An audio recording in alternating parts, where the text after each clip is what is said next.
Ó ti yá o ká jíjọ máa gbọ́, ó ti yá o ká jíjọ máa gbọ́, Yorùbá World Media ni mò ń sọ o, ó ti yá o ká jíjọ máa gbọ́. Lójú wa bèrèbèrè là ń pè eléyìí ò kì í ṣe eré mọ́ ẹ̀yin èèyàn wa.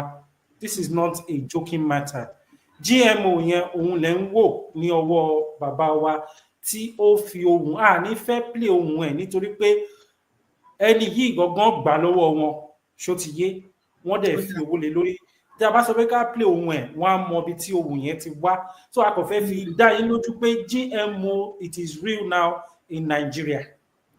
Now tí wọ́n bá gbin nínú voice note tí wọ́n send wọ́n ní pé ẹni tí wọ́n bá ti fún nínú àwọn àgbẹ̀ tí ó jẹ́ àgbẹ̀ bíi títí wọn ẹni tí wọ́n bá ti fún ní èyí síìdì yìí wọ́n tún fi owó lé lórí kò ń ṣe pé wọ́n rà wọn ò fọ́ọ̀sì wọn pé dandandandan kẹ́ mú wá kẹ́ rà á wọ́n sọ pé ẹ gbà bọ̀ ẹ tún gba owó lé lórí kẹ́ lọ bá wa gbìn sí orí ilẹ̀ yín. Ẹ wá mọ̀ nǹkan tí ó mì ní wípé tí wọ́n bá ṣe ní ọ̀fẹ́ fún wọn lóòótọ́ GMO yìí á wù á so èso àgbàdo bọ̀ èso àgbàdo tó bá so yẹn ṣé kò ní pa nǹkan kan ní ara wa ṣé kò ní pa wá run díẹ̀díẹ̀ oògùn olóró ni díẹ̀díẹ̀ ló máa pa wá nǹkan tó jẹ́ wípé àwọn scientists ni wọ́n ṣiṣẹ́ lé lórí. Ọlọ́run fún wa ní nǹkan tó jẹ́ natural resources natural seed. Ẹ wá gbọ́ ní Kenya nísìn ẹni tí ó bá ti gbin síìdì tí ó jẹ́ natural wọn ẹ jẹ́ mọ̀ pé àwọn ìjọba Kenya wọ́n ti ń arrest wọn. Ìjọba Kenya arrest àwọn tí wọ́n ń play tí wọ́n gbin síìdì real seed ni o tó jẹ́ èyí tí Ọlọ́run ọba Elédùmarè tí ó fún wọn tí ó fún wa pé ká máa gbìn kí a máa ká tún máa tún gbìn tí ó dẹ̀ ní ṣe ìjàmbá fún soil ìyẹn ilẹ̀ wa. Ibi tó tún wá lè dé bóyá èmi mo accept ẹ̀ nísìn Àṣàkẹ́ plot títí wọn ilẹ̀ wọn bóyá acres ni ó súnmọ́ ọ̀dọ̀ mi tí ilẹ̀ Àṣàkẹ́ bá súnmọ́ ọ̀dọ̀ mi táwọn náà ń gbin nǹkan natural níbẹ̀ as long tí èmi bá ti gbin síìdì yìí sí ọ̀dọ̀ ti tèmi tí kò ń ṣe orí ilẹ̀ Àṣàkẹ́ ni mo gbìn sí ẹ jẹ́ mọ̀ pé ó máa tọpinpin dé ọ̀dọ̀ ilẹ̀ Àṣàkẹ́ á wá bà gbogbo nǹkan ó máa ṣe kí ni nílé gbin natural seed mọ́ lórí ilẹ̀ yẹn nǹkan tí kíní yìí wà fún nìyẹn. Kí ló dé fẹ́ fi ṣe wọ́n fẹ́ fi pa wá run ni wọ́n fẹ́ fi reduce the population Yorùbá kò sí nǹkan tó kàn mí pẹ̀lú Yíbò kò sí nǹkan tó kàn mí pẹ̀lú Haúsá àwa ọmọ Yorùbá ni ká ṣe kí ni ká sọjí ayé wa ká má accept ẹ̀ ní orí ilẹ̀ tiwa. Ọlọ́run ti fi boundary sí ilẹ̀ Yorùbá débi pé tí wọ́n bá gbìn nílẹ̀ Yíbò kò lè cross wá sílẹ̀ Yorùbá. So boundary ti wà níbẹ̀ Ọlọ́run ti pín wa sí ọ̀tọ̀.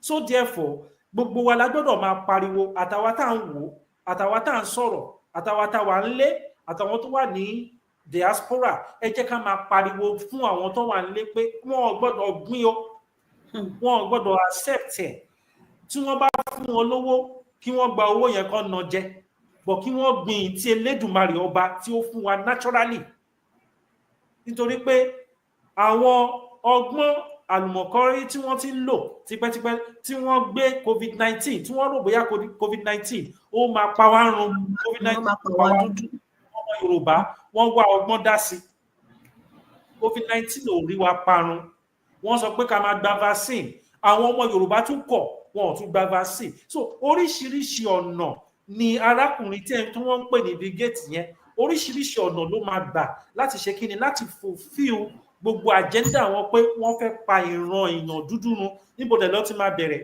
ilẹ̀ Yorùbá ló ti fẹ́ bẹ̀rẹ̀ nítorí pé àwa gangan ni target wọn nítorí pé a gbọ́n àkàwé a lè já iṣẹ́ wọn. So wọ́n kọ́kọ́ fẹ́ gẹ̀tì wa náà tí wọ́n bá gẹ̀tì wa wọ́n á ṣẹ̀ṣẹ̀ wá dábọ̀ lórí àwọn yòókù. Ní Kenya bí mo ṣe sọ àwọn Kenya ìjọba Kenya arrest àwọn tí wọ́n ń gbin natural seed nísìn tí ó bá ti jẹ́ GMO ṣùgbọ́n tọ́ ṣùgbọ́n kí ká lè fi ìdí òótọ́ ká fi múlẹ̀ ẹ jẹ́ ká play fídíò yìí kó lè yé yín dáadáa ibi tí a ti ń bọ̀ ibi tá à ń lọ.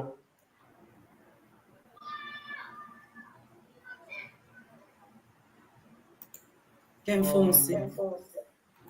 Yeah, okay. ẹ bá pósì kí ni kó dọ́dọ̀ Kwara State Government. ẹ dákun ẹ̀yin èèyàn wa ẹ bá pósì kí ni kó dọ́dọ̀ Kwara State Government. ẹ dákun gbogbo ló tutù ká tán o àwọn ará àṣàgbẹ̀ náà tó lọ kó wáyé o tẹ̀rí wọ́n kó wọn lọ o ẹ̀rí mọ́tò ló wà lọ́kàn náà kóró síbẹ̀ rẹpẹtẹ báyìí gbogbo ìlú báyìí ẹ̀rù ń ba gbogbo èèyàn o ẹ wo àwọn aráàlú lélẹ́yìí o òkè ọdẹ la wà báyìí o gáràjì òkè ọdẹ la wà báyìí báyìí ń ṣe fídíò báyìí ẹ dákun ìjọba ẹ là wá o ẹ ràn wá lọ́wọ́ o ẹ jọ̀ọ́ ohun tó ń ṣẹlẹ̀ ní òòlì ọmọ o láyé ọjọ́ àwọn ọmọ kéékèèké wọn lè lọ sílùú kẹrin ìlú karùnún àsìkò tá a wáyé àgbàlagbà gan olé ni kò lè dárìn mọ́ láàrin agíjú Ọlọ́run kó là wá o ìjọba Kwara ẹ ràn wá lọ́wọ́ o ẹ ràn wá lọ́wọ́ ẹ dákun ẹ ṣàánú wa o èmi tí mo sọ lélẹ́yìí Gani Babatunde lórúkọ tèmi ń jẹ́ ẹ dákun. Is not harmful. GMO seed alters the soil. Fídíò yẹn ni eléyìí ẹ̀yin èèyàn wa a sì máa play yín tí à ń play lọ́wọ́ ìyẹn àyọ̀tọ̀ ní nípa security tí bàbá wa ṣe Sunday Igboho tí wọ́n ń sọ̀rọ̀ lé lórí òun nìyẹn.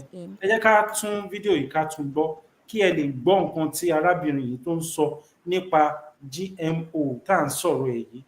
Now, let's say the food that comes from it is not harmful. GMO seed alters the soil to a point where after you plant GMO seed, you can no longer plant natural seed in that same soil. It doesn't just destroy the land that you plant it in.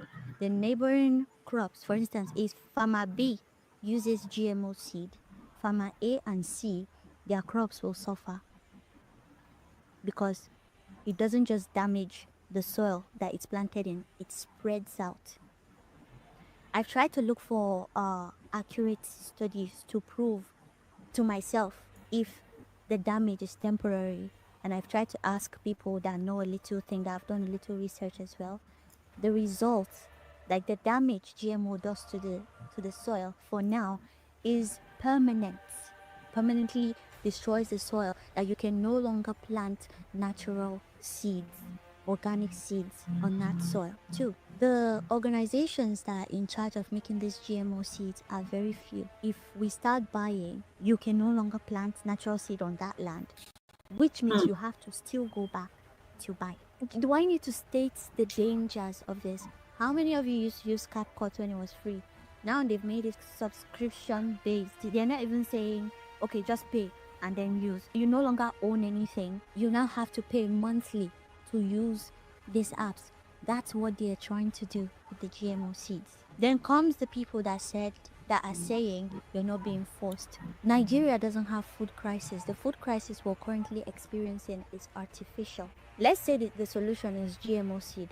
Won't the people that are going to unalive the farmers and destroy their farmland, won't they destroy the GMO as well? Are they not people with weapons in their hand? They're not pests or maybe natural occurring things that are destroying plants. These are people that are doing this. Won't they destroy the GMO seed? Is the solution to create a seed that is not even needed in the first place, that we don't need in Africa, instead of tackling the security problem? Currently in Kenya, farmers are being arrested and punished by the government for possessing natural seeds.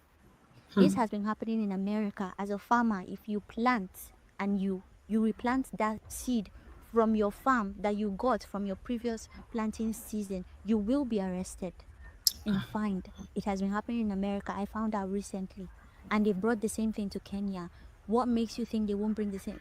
Which one is what makes you think? That's what they're trying to do. If GMO seeds were actually good, the level of deaths and sanctions that is happening for it to be introduced will not happen. People will naturally gravitate towards it if it was a good thing. Then there are the group of people saying, well, like you're against development, that people who don't want GMO are against development. Our grandfathers thought collecting umbrella and dry gin and bottles was development.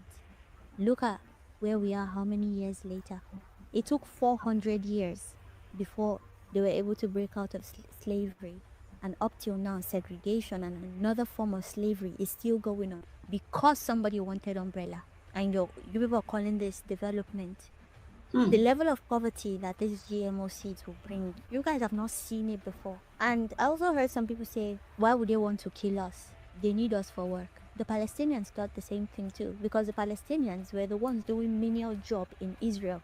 If you look online, you will see them in those cages, the way they screen them, check them before they are allowed into Israel every day. And as they are leaving, they are the waitresses, they are the farmers, they are the any menial job in Israel. The Palestinians were the ones doing it. That did not stop them from trying to wipe them out. And what did they do? Now that there is vacancy, they start importing people from other countries. Africa is not the only place that they have their boots on, that they are ensuring that things don't go well so that the population will be poor. Even if it's not happening, they can create it immediately and start shipping those people to their own place to come and do the menial labor there while they extremely decimate everybody here. These people, they don't care about anybody, especially if you're black. And I'll repeat this again. They think we're animals. There are documents to prove this. They call black people animals. They've been calling the Palestinians human animals. Don't be heard or something, just to dehumanize them. And they've been doing it to black people. What makes you think they'll bring something good? Then come the people that say the food is not harmful. The only bad thing is the economic aspect. The fact that they want to make seed a subscription-based item, which means you have to be buying every planting season. The bread in America, in Europe, is not considered an edible item. There's so much chemical. It's made with GMO wheat. There's so much chemical in it that Americans that can't eat bread, they'll tell you they have gluten allergy. When they go to other parts of the world, like Europe and Africa, they eat bread and they are fine. But if they eat bread in America, they become sick. And they blame it on gluten, but it's just the fact that the seed is everything, the chemical that they put in the seed before they plant, the amount of chemical in processing the bread in the first place makes it harmful and not even fit for consumption by some standards. What makes you think something that has the ability to permanently damage the soil will be good for your body? Like, I don't even understand the rationale behind it. This will not end well if we sit down and keep quiet. They are desperately trying to control the population, yet trying to reduce the population, and this is part of it. Again, we don't have food crisis in Nigeria. The food crisis we're currently experiencing is artificial, is intentional. If you want to stop the food crisis in Nigeria, control the herdsmen. ṣé ń gbọ́ nǹkan tí ìyá wa yìí màmá wa ṣé gbọ́ last statement yẹn ṣé gbọ́ last statement tí arábìnrin yìí tí ó sọ ó ní pé if we want to control scarcity of food nílẹ̀ Yorùbá, control herdsmen. Ó mì pé arábìnrin náà mọ̀ pé àwọn Fúlàní yìí ni wọ́n fẹ́ máa lò láti ṣe kíni, láti reduce, láti dá iyàn. Yes, iyàn, that's stagnation. Yes. Our capacity starve tí àrùn jẹjẹ a máa accept àwọn òyìnbó yìí by force by fire. Òun ló sọ pé ẹ stop herdsmen. Àwọn òyìnbó gan herdsmen ni wọ́n. Àwọn òyìnbó yìí herdsmen ni wọ́n ní nǹkan tí wọ́n ń lé nílẹ̀ Yorùbá, tí wọ́n ń lé ní sí àwa èèyàn dúdú. Nítorí pé wọ́n mọ̀ pé a máa pẹ́ láyé jù wọ́n lọ. Rẹ́sì wọn ò ń pẹ́ láyé. Rẹ́sì àwọn pípù yìí kò kí ń pẹ́ láyé. Àwa la máa padà pẹ́ láyé tí kò ní sí òyìnbó kankan mọ́. So wọ́n ti rí already. Àwọn pípù yìí ti rí already pé kàkà kí eku má jẹ̀sẹ̀sẹ̀, káwọn pípù yìí ṣe kí ni kó fi ṣàwádà. Òun ni GMO yìí. Bàbá mi this man wọ́n sọ pé ní UK pé wọ́n allow GMO yìí kí wọ́n plant ẹ̀. Only the regulatory environment in the UK currently does not permit commercial cultivation of GM crops in the UK. There are currently no commercial growth GM crops. Ẹ̀yin ọba wa, ẹ jọ̀ọ́ ẹ má gba àbọ̀dè fún wa. so òun ni nǹkan tí bàbá wa Chief Sunday Igboho tí wọ́n ń ṣe ní ọwọ́ lọ́wọ́ tí wọ́n ń lọ sí ìletò àwọn ọba sí ọba láti sọ fún wọn pé ètò ààbò, the security of our land, the security of Yoruba land, òun ni nǹkan tí àwọn ìfẹ́lódù ní àpapọ̀ tí wọ́n organize tó dẹ̀ ń wà successful. Ẹ̀yin náà ti rí títí Ọ̀yọ́, ẹ ti rí títí Ogun State, ẹ ti rí títí Èkìtì. Ọ̀la yìí wọ́n máa ṣe tòǹdó, wọ́n á tún lọ rí àwọn ọba tó jẹ́ elite ọba ní o, tí wọ́n á pe àwọn ọba kéékèèké yòókù wá sí palace wọn, tí wọ́n á àdírẹ́sì wọn pé nǹkan tá a fẹ́ rèé. Òun ni nǹkan tó ti ń ṣẹlẹ̀ yìí ẹ̀yin èèyàn wa. Eléyìí ti kọjá kidnapping.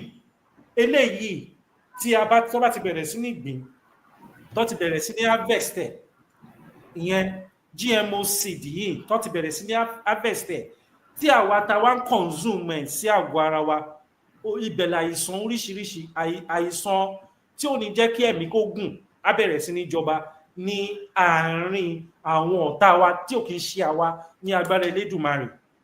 So ìdí nìyí tí a ṣe ní láti ṣe kíni, láti pariwo ọ̀rọ̀ fún àwọn àgbẹ̀ wa pé kí wọ́n má gbàbọ̀dè. Kò sí nǹkan tí Yorùbá ò lè ṣe.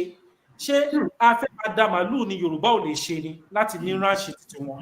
A lè ṣe, but àkọ́mọ nǹkan tó ń ṣe àwọn ìjọba, most especially bàbá wa tí ó kì í ṣe bàbá ń tiẹ̀, Tinubu, the president of Nigeria, tí ó kì í ṣe president ilẹ̀ Yorùbá, tí kò mọ̀ pé ìrun ẹ̀ ló fi ń ta káìtì yìí, ìyẹn bàbá wa Tinubu. Ẹ ronú kẹpìwàdà o, àwọn ò rẹ́dì láti wá bú yín. Ẹ má fi ìran Yorùbá, ẹ má fi ẹ̀mí àwọn Yorùbá, ẹ má fi ta káìtì.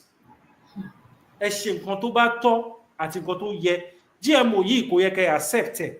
Nígbà tí wọ́n accept ẹ̀ ní UK tí ó kó yín lẹ́rú, why tí ẹ̀yin ṣe wá accept ẹ̀ tẹ́ gbà wọlé? Àti 2001 ní GMO ti wà Nàìjíríà o. 2001 ẹ̀rí ẹ̀ wà lórí ayélujára, ẹ lọ browse ẹ̀. 2001 ní ìjọba Nàìjíríà ti gbà wọlé. That was during the time of Ọbásanjọ́, ọmọ Yorùbá yẹn náà ni. Ọbásanjọ́ gbà wọlé, Tinubu ó approve ẹ̀. Ṣó yẹ kó rí bẹ́ẹ̀? Ilẹ̀ Yorùbá dẹ̀ ní target wọn. Mo sọ sí padà màmá mi Àṣàkẹ́, gbóhùnsókè lọ́dọ̀ tí kó má dàbí pé mo ń sọ àsọdùn. Bàbá mi ẹ ṣé gan ni, ọ̀rọ̀ gidi leléyìí fún gbogbo àwa ọmọ Yorùbá, ọ̀rọ̀ ìṣítí gidi ni láti lè jí lójú oorun wa.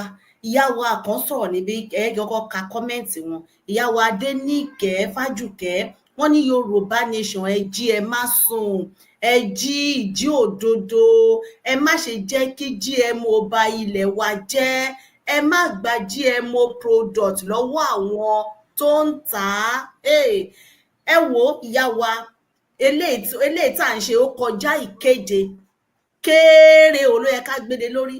Ẹ jọ̀ọ́ ẹ bá wa pín kó dé ọ̀dọ̀ gbogbo àwọn ọmọ Yorùbá pátápátá, torí tí a bá ń sọ̀rọ̀ nípa àgbẹ̀, gbogbo wa ni. Ẹni tó jẹ́ adájọ́, oúnjẹ ló máa jẹ. Ẹni tó jẹ́ dókítà, oúnjẹ ló máa jẹ. Olùkọ́ á jẹun. Ẹni tó ń ṣiṣẹ́ agbálẹ̀ á jẹun. Ẹni tó ṣe iṣẹ́ kankan gan, òun náà á jẹun. Gbogbo wa lọ̀rọ̀ yìí jọ kàn. Torí wọ́n ní ẹ̀mí tó ṣiṣẹ́ gan tó jẹun, ẹ̀mí yẹpẹrẹ ni. Ẹ ti wá wo àwọn ọgbọ́n ọ̀nà àlùmọ̀kọ́rọ́ yìí tí wọ́n ń gbà láti rí wípé wọ́n dí ẹ̀mí gbogbo ará ìlú kúrú. Wọ́n wá gbogbo ọ̀nà láti rí pé àní adúláwọ̀ yìí o, nínú Nàìjíríà yìí, tó jẹ́ wípé àwọn adarí wa, ọ̀rọ̀ bí owó, tó bá ti lè gbọ́ owó báyìí ó ti tán. Wọn ò wá ní ro ti àjọbí, wọn ò ní ro ti ẹ̀yà, wípé ẹ̀yà mímà ni wọ́n fẹ́ parun yìí, owó dẹ̀ máa tán, èèyàn ló máa kù.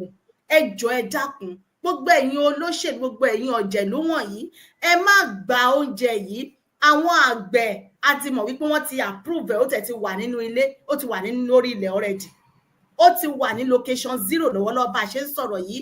Àwọn àgbẹ̀ wa la wá ní bá lọ́rọ̀ wípé ẹ jọ̀ọ́ ẹ má wo owó tí wọ́n fẹ́ gbé fún yín. Ẹgbọ́n kan tí arábìnrin yẹn sọ, kì í ṣe wípé bóyá tẹ́yìn nìkan èmi bẹ́ẹ̀ mi nìkan ni mo gbà sínú oko mi. Ilẹ̀ tẹ́ bá ti lè fi sí lọ́dọ̀ yín, ó máa dé ọ̀dọ̀ C adọ́dọ̀ B.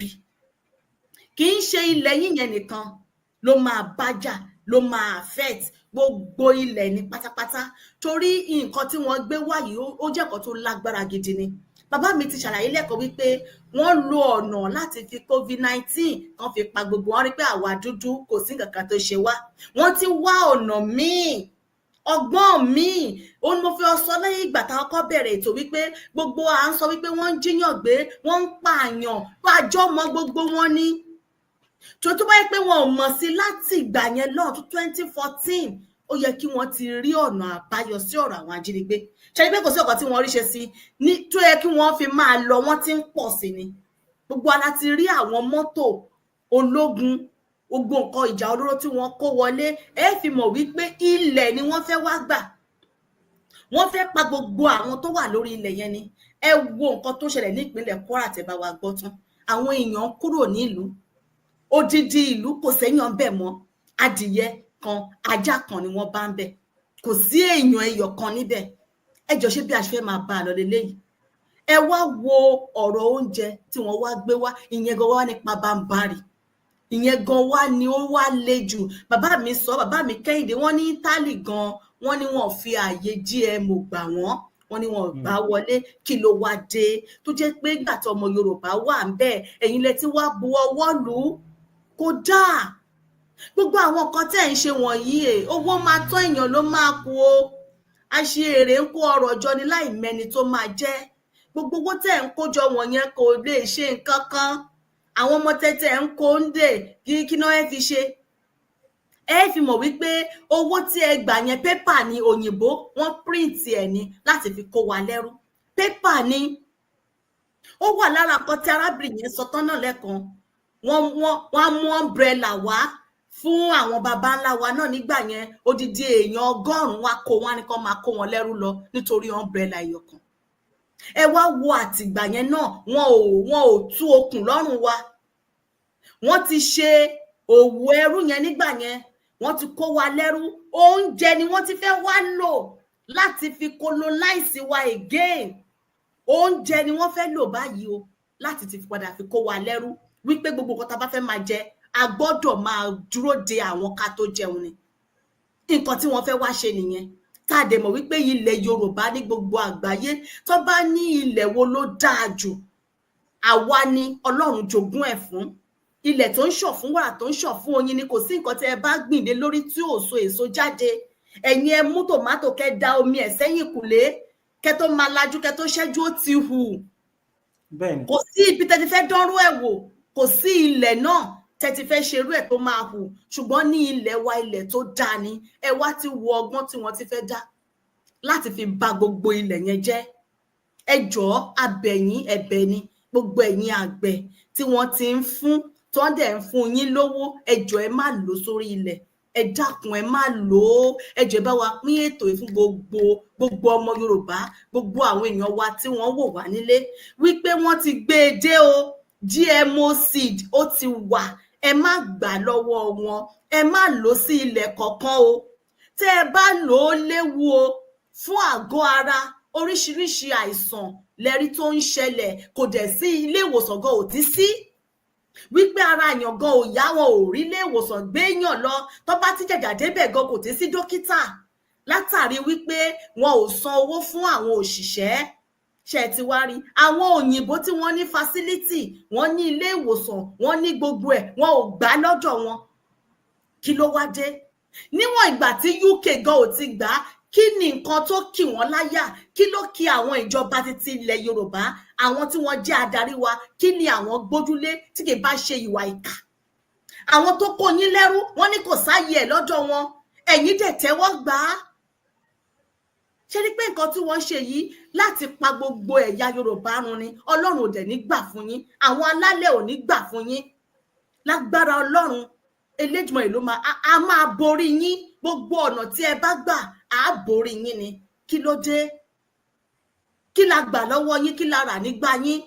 Ẹ kó àwọn baba ńlá wa lẹ́rú tó tó jẹ́ pé gbogbo ohun àmúṣagbára gbogbo àwọn nǹkan tẹ́yìn ń lò tẹ́ fi ṣararidi ní ilẹ̀ títí yín lénìí ọ̀dọ̀ wa lẹ ti wá mú síbẹ̀síbẹ̀ náà kò ti tẹ́ yín lọ́rùn ẹni ká ti fò ká nìṣó kí la gbà lọ́wọ́ yín àwa ní àsìkò ti tó ká gbára wa lọ́wọ́ wọn ìjọba amúnisìn ni wọ́n tó jẹ́ wípé àwọn gọ́gọ́ ní ìkà tó ń gbénú ọmọ ènìyàn tó bá ní àwọn wo ní ìkà àwọn funfun wọ̀nyí ni ẹ wo gbà tí brigade wa ń gbà yẹn pariwo síta wípé kí ni àjọṣepọ̀ òun àti àwọn adarí wa kí ló wá ṣe kò sí ìlú tó bá lọ tí ibẹ̀ máa ń tòrò kò sí ìlú tó lọ tí ibẹ̀ ń dáa nítorí owó ẹ má torí owó kẹ́ pa ìran yín o à ń sọ̀rọ̀ pé kò sí ètò ààbò gbogbo àwọn ìrìn yẹn ní àwọn bàbá wa ni wọ́n ń rìn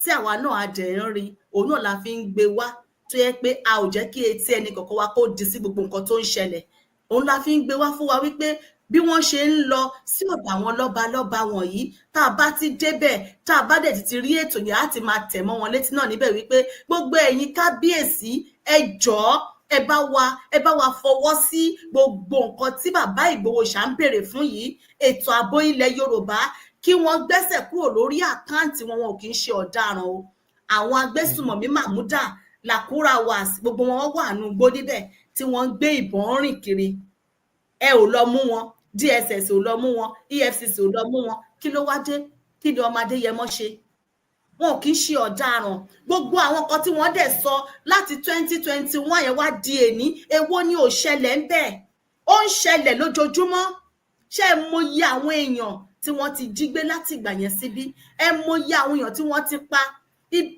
àti lo fọ́nrán kan níbi tí wọ́n ti ń sun ènìyàn jẹ àwọn lọ́balọ́ba wa ò rí gbogbo àwọn nǹkan wọ̀nyẹn arọ gbogbo ẹ̀yin lọ́balọ́ba gbogbo ládéládé lórí ọ̀rọ̀ GMO yìí ẹ pé àjọ tó níròrí ẹ pé ìpàdé gbogbo lọ́balọ́ba ká fẹnu kò sójú kan wípé a ò fẹ́ GMO food a ò fẹ́ GMO seed ní ilẹ̀ wa ó léwu o wọ́n fẹ́ pa wá run ni o wọ́n ń wá gbogbo ọ̀nà láti rí pé wọ́n pa gbogbo ilẹ̀ Yorùbá run lẹ́yìn ìgbà tó sọ wípé kó fètò sọmọ bíbí àwọn ìyá wa wọn ò ṣe bẹ́ẹ̀ yẹn bímọ mọ́ ìyẹn ò ti tẹ́ wọn lọ́rùn o wọ́n ti ní irọ́ wípé àfi tí wọ́n bá ti dí gbogbo ẹ̀mí ará ìlú tí wọ́n gé kúrú oríṣiríṣi àwọn àìsàn ló ń jáde tó yẹ pé àwọn àìsàn wọn yẹn kò sí láyé àtijọ́ a ní oúnjẹ gidi lọ́dọ̀ wa oúnjẹ gidi tó jẹ́ pé àwa la ní wọ́n wá ń lo ọgbọ́n yìí báyìí láti rí pé gbogbo oúnjẹ yẹn wọ́n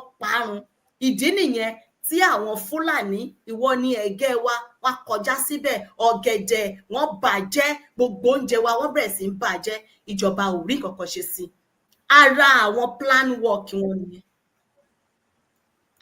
àfọwọ́sowọ́pọ̀ wọ́n fọwọ́sowọ́pọ̀ ni láti rí wípé sẹ́ẹ̀ àní gbogbo oúnjẹ yẹn wọ́n parẹ́ nílẹ̀ wa ṣùgbọ́n àwa náà àwa nígbà àwa ni kí a fi inú konú ká forí korí ká fi kùn lókun ká fi ìmọ̀ sójú kan wípé eléyìí tá a gbé sọ́wọ́ yìí ọ̀nà àbáyọ ni fún gbogbo ọmọ Yorùbá àti ẹni tó wà nílé àti ẹni tó wà lókè òkun àti ọmọ ilé ìwé àti ẹni tó jáde iléèwé tó tí ì ríṣẹ́ kò sẹ́ni tó ní jẹun oúnjẹ wọ̀nyẹn ó dẹ̀ léwu ní àgọ́ ara òun la fi gbé ètò yìí jáde tẹ́ bá wojú ọjọ́ báyìí nípa ọjọ́ ti lọ ṣùgbọ́n bàbá mi yìí tí wọ́n jẹ́ alága wa wọ́n ní a gbọ́dọ̀ jáde lénìí o láti mú ètò yìí wá sí etí ìgbọ́ gbogbo ọmọ Yorùbá nítorí wípé wọ́n ní téèyàn bá dákẹ́ tara ẹ̀ àbá dákẹ́ sí eléyìí ọmọ Yorùbá a ò gbọ́dọ̀ finá sórí òrùlé ká sùn a ò gbọ́dọ̀ finá sórí òrùlé sùn òun ni ọ̀rọ̀ GMO yìí ẹ rí i pé arábìnrin yẹn ó ti yànnàná ẹ̀ fún wa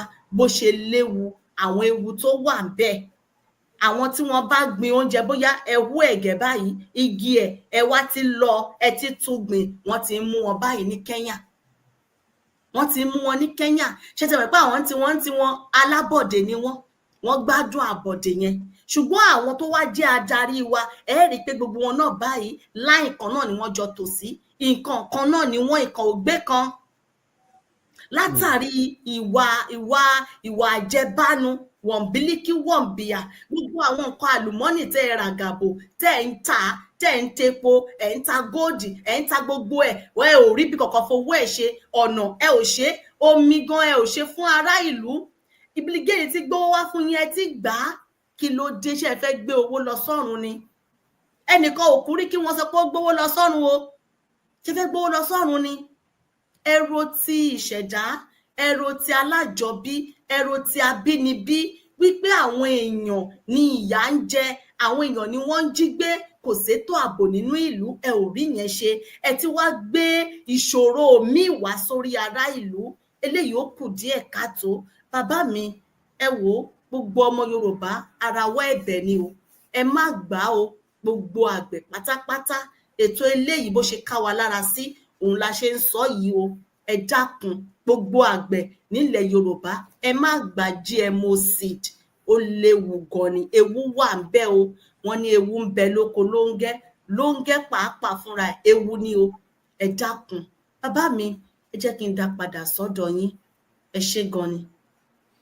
ẹ ṣé gan màmá mi Àṣàkẹ́ TV bẹ ṣe ń sọ náà ni gbogbo àwọn aráalé ló ń comment ló ń sọ pé bẹ́ẹ̀ ni bẹ́ẹ̀ ni bẹ́ẹ̀ ni ẹ wo ẹ̀yin èèyàn wa nínú nǹkan tí Nigeria location 419 location payanpayan tí wọ́n sọ nípa ọ̀rọ̀ GMO kó tó di pé wọ́n approve wọ́n ní pé one of the things tí ó jẹ́ kí àwọn accept ẹ̀yin ọmọ Nigeria là ń sọ kò ń ṣe ẹ̀yin ọmọ Yorùbá but ẹ̀yin ọmọ Yorùbá tí ẹ wá fẹ́ accept GMO lórí ilẹ̀ tiwa lórí ilẹ̀ Oòduà lórí ilẹ̀ àwọn bàbá ńlá kù wà lórí ilẹ̀ tí Ọlọ́run ọba tó fi jogún fún àwa ìran Yorùbá pé kí a máa bí sí kí a máa rẹ̀ sí tí àwọn òyìnbó ọlọ́pọlọ funfun tí ó kì í ṣe ọpọlọ dúdú gan dájú ọpọlọ funfun lọ ẹ má rò bóyá gbogbo nǹkan tó funfun ló dá o nítorí pé àwọn ọba wa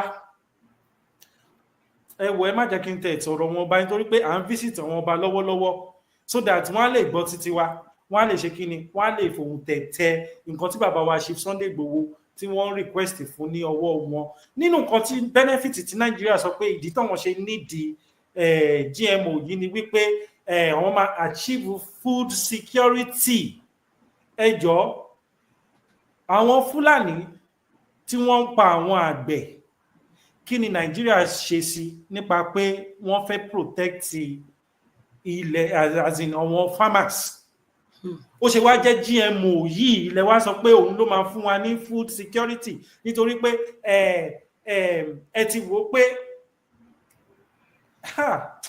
ìjọba location 419 ìjọba yìí máa burú o ìjọba yìí burú débi pé ọ̀nà bí fámílì títí wọ́n ṣe máa jẹ tí wọ́n máa níláárí tí wọ́n á lè dà wá sínú ìdánwò tí wọ́n wá gba òkè òkun lọ tó máa sá lọ àmì ìwà ẹ̀yin tẹwà nípò agbára ẹ jẹ́ kí n sọ àṣírí kan fún yín tí kò wọ̀n sí yín rárá àṣírí tó wà ń bẹ̀ ni wípé ẹ jẹ́ ká wò wọ́n lo divide and rule fún wa láti da ẹ̀yà mẹ́ta papọ̀ Haúsá Yorùbá Ìgbò wọ́n rí pé unity wà láàárín Haúsá Yorùbá Ìgbò despite the fact pé àwọn Biafra sọ pé àwọn fẹ́ jáde nígbà yẹn pẹ̀lú ẹ̀ náà unity yẹn tún padà wá by force by fire now unity yẹn wá wà láàárín àwọn mẹ́tẹ̀ẹ̀ta wọ́n wá mú ẹ̀yà Fúlàní wọ́n wá tì bọ̀ wọ́n láàárín wọ́n ní kọ́kọ́ bẹ̀rẹ̀ láti ọ̀dọ̀ wọn Haúsá wọ́n ti pa Haúsá run inú wọn ti dùn sí yẹn pé mission accomplished ilẹ̀ Ìgbò wọn tí rí gbà till now bá ṣe ń sọ̀rọ̀ ilẹ̀ Yorùbá wọ́n gbìyànjú ni but wọn lè rí gbà but ẹ̀yin ọba wa ẹ má fún wọn láyè nítorí pé tẹ́ bá fún wọn láyè tí a ti ń polongo tá ti ń pariwo tí ariwo wá dẹ̀ ti ṣe kíni tó ti lé wọn sẹ́yìn díẹ̀ òun làwọn pípù yìí tún ṣe mú ọgbọ́n GMO yìí wá kò ń ṣe pé solution ò sí lọ́wọ́ àwọn tí wọ́n ṣe GMO yìí o being an IT person information technology kò ń ṣe pé kò lè sí solution because gbogbo nǹkan tí Ọlọ́run bá dá tàbí tí àwọn èèyàn bá produce ẹ wo malaria solution wọ́n ní solution fún o but kí ni wọ́n fi solution yẹn ṣe? Wọ́n fi gba owó lọ́wọ́ wa, wọ́n fi gba nǹkan àlùmọ́nì, wọ́n fi gbà lọ́wọ́ wa nígbà tí a ti já pé àgbà jígí mọ́, àgbà glass nígbà táwọn ọba wa tó ń gba jígí. Nísìnyí wọ́n wá fẹ́ lo ọ̀nà technology, wọ́n wá ń fi chemical oríṣiríṣi sínú síìdì ní pé a nídi vitamin A, gbogbo aláwọ̀ dúdú vitamin A dẹ̀ wà very important nínú àgọ́ ara wa. Àwọn ò nídi vitamin A o, àwọn òyìnbó yìí wọn ò nídi vitamin A. Ẹ lọ ṣe research yín dáadáa.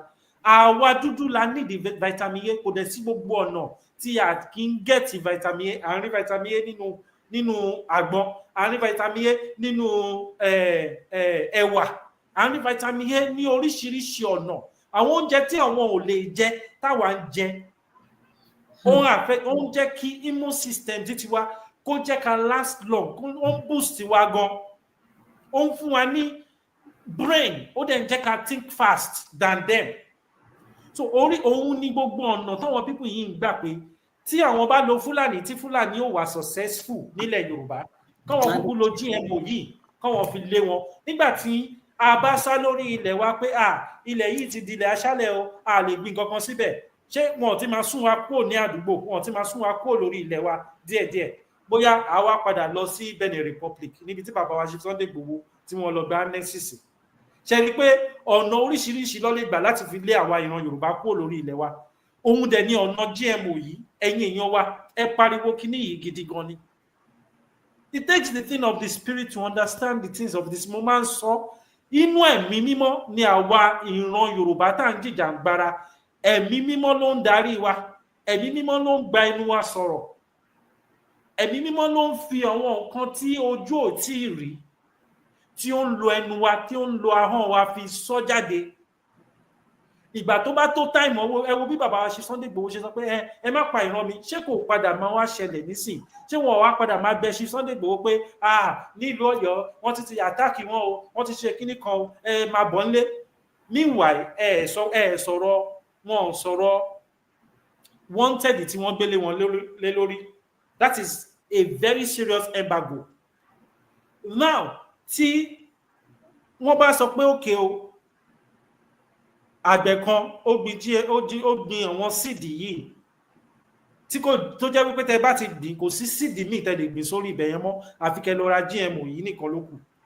Ẹ wá wo nǹkan tó máa ṣe, wọ́n fún yín lọ́fẹ̀ẹ́ nísìn, ẹ̀yin àgbẹ̀ là ń bá sọ̀rọ̀ yìí o, wọ́n fún yín lọ́fẹ̀ẹ́ after 1 month tí ẹ bá ti harvest, because ó máa tètè germinate, á tètè wù ní kíákíá, ẹ máa tètè ṣe kí ni, ẹ máa tètè ta àwọn èso orí ẹ̀.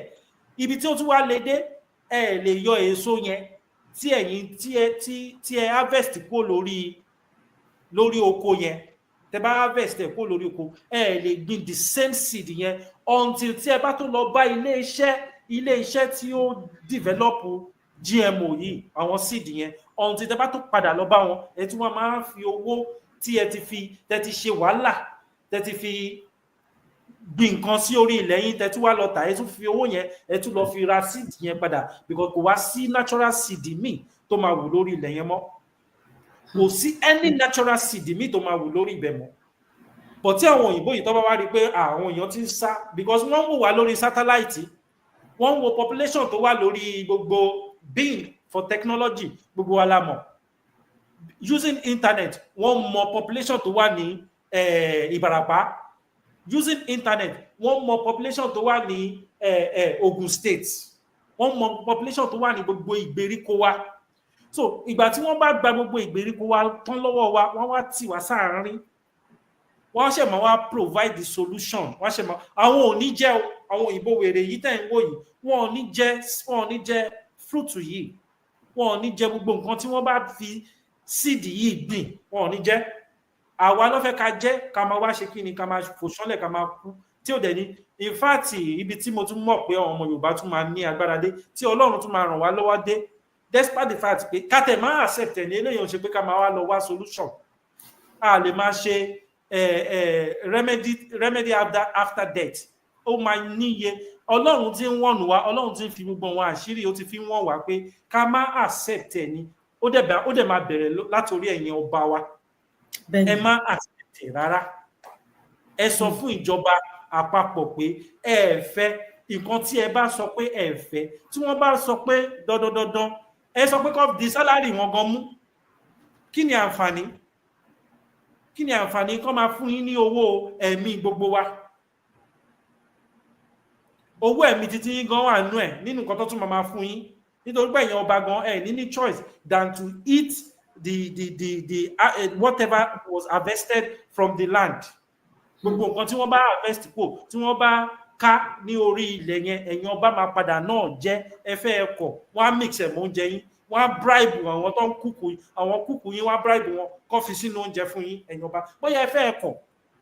So the best way ni láti protect ẹ̀, ká protect ẹ̀ completely. Kó wá tó wá nípa máa mẹ́nu kúrò lórí ọ̀rọ̀ GMO yìí, a máa lọ sí ìlú àwọn ọmọ Ìgbò. Kẹgbọ́n nǹkan tí ọmọ Ìgbò tó ń sọ nípa ìlú títí ara ẹ̀ gangan fúnra rẹ̀, ìyẹn bíríìjì Onitsha. Dead zone ní bíríìjì yẹn nísìnyí.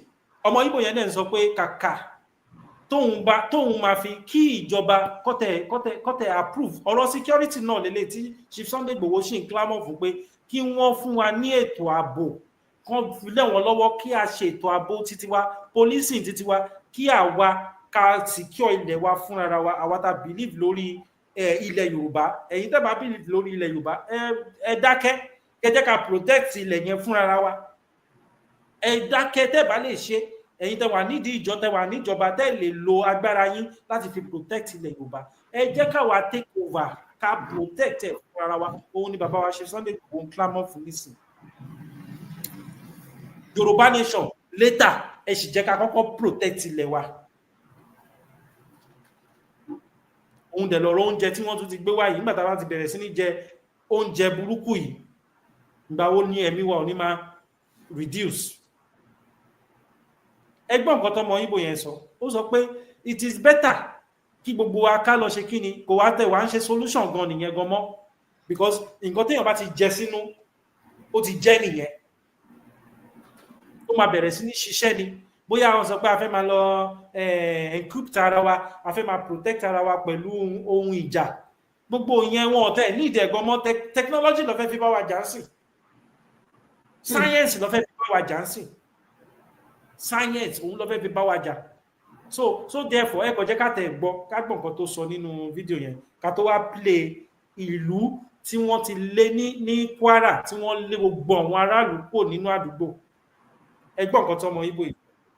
In Anambra State has gotten me to a point whereby I have realized that my decision never to cross down Onitsha Bridge is a very wise decision. Last year, a friend of mine was kidnapped and he was shot in the leg 5 times. And I told myself that, look, no matter what, even if you have 1 billion naira for me, across Onitsha Bridge, I will not cross that bridge. I will never enter Imo State. I will never enter Anambra. I will never enter Ebonyi State. I will never go to Abia State because these places are unsafe. That is just the fact of the matter. The same way I will not go to some parts of the north and the middle belt. If you live in these places, you are living in security-prone environments. See me right now, right? I moved every day with armed protection. If you attack me today, if when I before when you attack me, say you won't kidnap me or you won't buy me, one of them I must buy, even if I go buy. Me by myself, I may not come out of that situation alive, but one person must go down. Because you cannot kidnap me and go and touch on me somewhere or torment me. If you want to kill me straight. Move with your own armed protection. If you can afford the Nigerian police, the Nigerian army, put them by your side. In Nigeria right now, there are certain kind of firearms that you are licensed to carry. Go and get the license and carry it. If kidnappers can carry firearms to come and kidnap you and torment you, you can also get the license to carry the same firearms to protect yourself. Don't be a weakling. Don't be naive. Don't be stupid. Don't think that everybody is a good person. People are inherently wicked. That is their nature. So you must stay wicked. You cannot work so hard as a person to make money and then somebody else will come and kill you or kidnap you because of it. That is nonsense. That should be unacceptable by you.